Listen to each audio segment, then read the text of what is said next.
Everyone, कैसे हैं आप सब। उम्मीद करता हूँ अच्छे होंगे और अच्छे से पढ़ाई कर रहे होंगे। जैसे कि आप सभी को पता है, हम क्लास 9 का चैप्टर 10 कर रहे थे।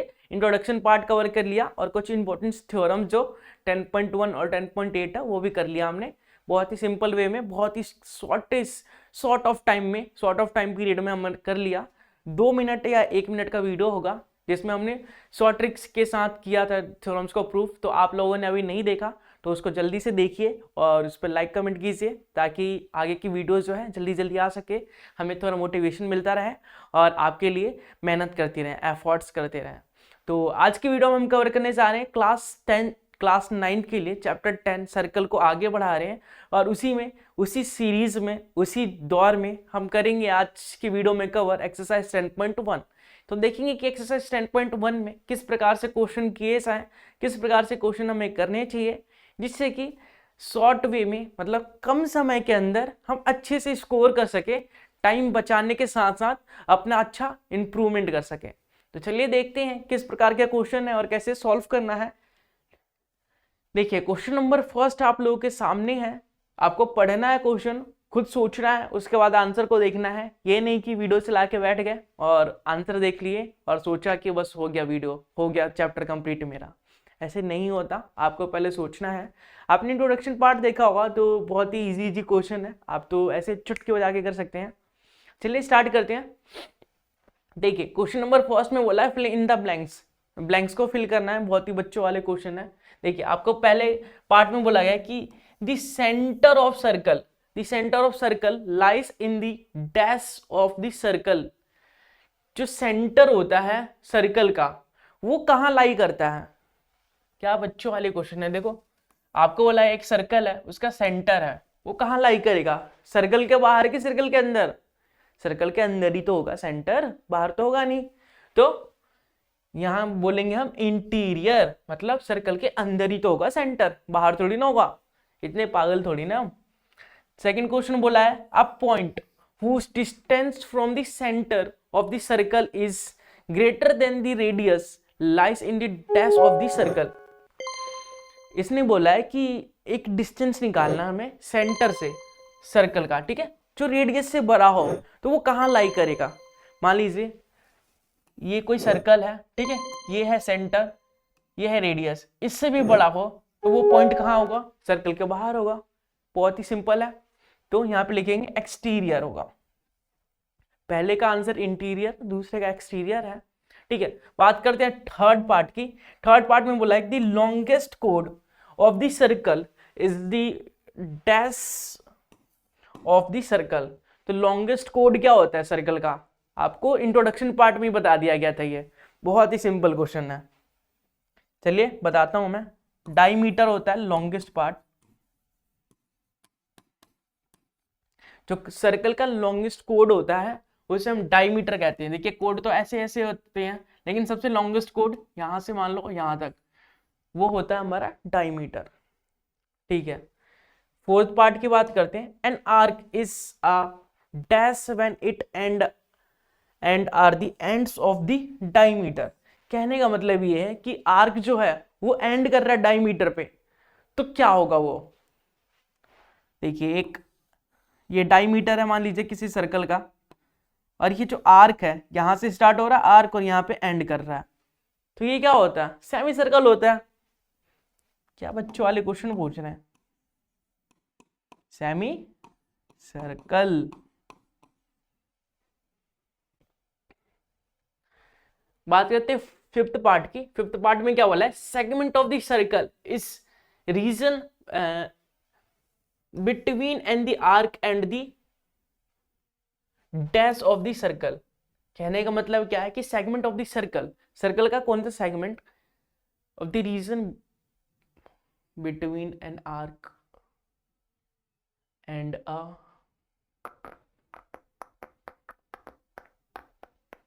देखो जो सेगमेंट होता है वो क्या होता है, सेगमेंट का मतलब क्या होता है कि दो पॉइंट्स होते हैं हमारे पास, या फिर मान लो एक सेंटर है हमारे पास, ठीक है, ऐसे ऐसे। तो हमें बोला है सेगमेंट ऑफ द सर्कल का सेगमेंट क्या है, मान लो, या फिर ये जो सेगमेंट है हमारे पास, ये वाला सेगमेंट है, ये किससे बना हुआ है, तो एक तो आर्क से बना हुआ है, देखिए ये आर्क है, इसे हम आर्क बोलते हैं।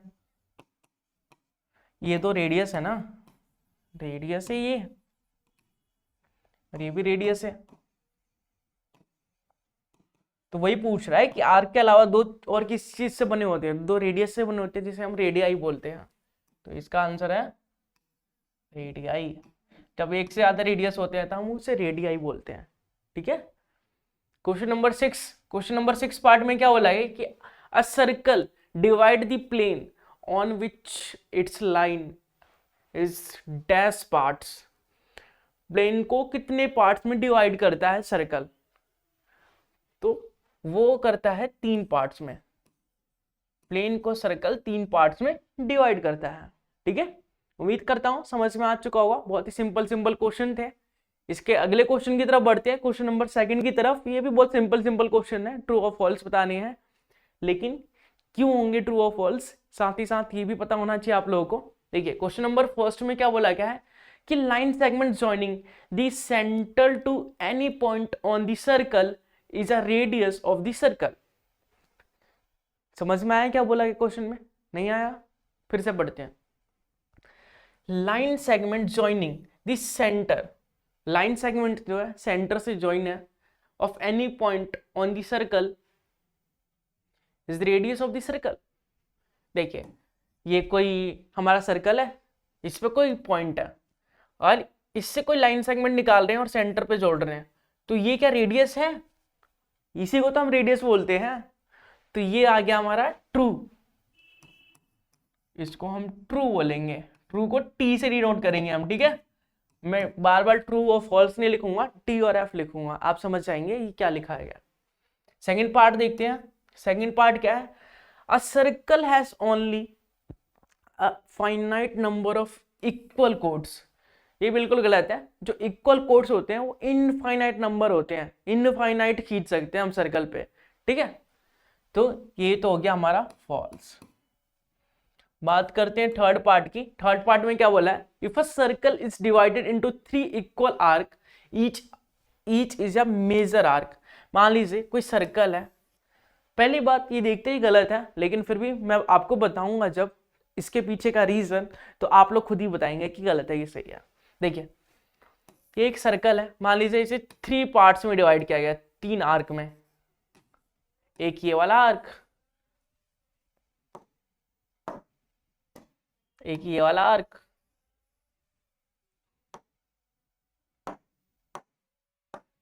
और एक ये वाला आर्क। ठीक है, 3 आर्क है हमारे पास और तीनों इक्वल हैं। तो आपको बोला गया है कि जो ये जो आर्क्स हैं तीनों वो मेजर आर्क हैं। तो ये बिल्कुल गलत है। जब इक्वल है तो मेजर क्यों होंगे? अनइक्वल आर्क को हम मेजर आर्क बोलते हैं ना। जैसे मान लीजिए एक सर्कल है, 2 आर्क बनाए गए हैं, एक छोटा सा एक बड़ा सा है। एक छोटा आर्क है यहाँ पे और एक बड़ा आर्क है। तो बड़े आर्क को हम मेजर आर्क बोलेंगे, छोटे आर्क को हम माइनर आर्क बोलेंगे। तो अनइक्वल आर्क्स में ये कंक्लूजन निकाल सकते हैं हम कि मेजर है कि माइनर है। लेकिन इक्वल आर्क्स होंगे तो उसमें थोड़ी बोल सकते हैं कि मेजर है कि माइनर है, सब बराबर है। तो ये तो हो गया हमारा गलत जवाब। बात करते पार्ट 4 की। तो 4 में क्या बोला है? अ कोड of the of circle which is twice as long as its radius. आपको ये इंट्रोडक्शन पार्ट में बताया गया था कि अगर कोई सर्कल है, उसके कोड को, उसके जीवा को या फिर उसके रेडियस को डबल कर दिया जाए तो वो डायमीटर के ही तो बराबर होता है। तो ये तो क्वेश्चन में बोला गया, तो ये तो बिल्कुल ट्रू है। इसमें तो कुछ एक्सप्लेन करने की जरूरत नहीं है। मान लीजिए एक सर्कल है, उसका एक कोड है, मान लीजिए ये है कोड, इसको डबल कर दे तो ये तो रेडियस हो गया, सॉरी डायमीटर हो गया ना, ये बोला गया। फिफ्थ पार्ट में क्या बोला है? Sector is the region between the code and the corresponding arc. जो सेक्टर होता है वो कोड और करस्पॉन्डिंग आर्क के बीच का होता है। मान लीजिए ये है, ये इसको हम सेक्टर बोलते हैं। ठीक है, मेजर सेक्टर, माइनर सेक्टर। ठीक है, अब इसने बोला कि sector is the region between the code and the corresponding arc. नहीं, ये फॉल्स है। रेडियस रेडियस और करस्पॉन्डिंग आर्क की वजह से बनता है ना सेक्टर, तो ये तो गलत हो गया। This a circle is a plane figure, बिल्कुल सही। सर्कल एक प्लेन फिगर है, आपको इंट्रोडक्शन पार्ट में ही बताया गया था। सर्कल एक प्लेन 2D फिगर है, 2 डायमेंशन फिगर है, ठीक है। बस आज की वीडियो में इतना ही। 10.1 जो एक्सरसाइज थी हमारी क्लास 9th के लिए, उसमें इतने क्वेश्चन थे, बस 2 क्वेश्चन थे, वो भी सिंपल सिंपल क्वेश्चन थे। अगर आपने इंट्रोडक्शन पार्ट देखा होगा तो चुटकियों में सॉल्व कर सकते हैं, लेकिन फिर भी मैंने एक्सप्लेन करके बताया कि किस प्रकार से क्यों लिखना है, अगर हाँ है तो क्यों है, सही है तो क्यों है, गलत है तो क्यों है। उम्मीद करता हूँ वीडियो पसंद आई होगी। वीडियो बहुत छोटी सी है, तो ज़्यादा से ज़्यादा इसे देखिए, लाइक कीजिए, कमेंट बॉक्स में फीडबैक दीजिए और ज़्यादा से ज़्यादा शेयर कीजिए। मिलेंगे इसके अगले पार्ट में अगली एक्सरसाइज के साथ, तब तक के लिए बाय बाय, टेक केयर।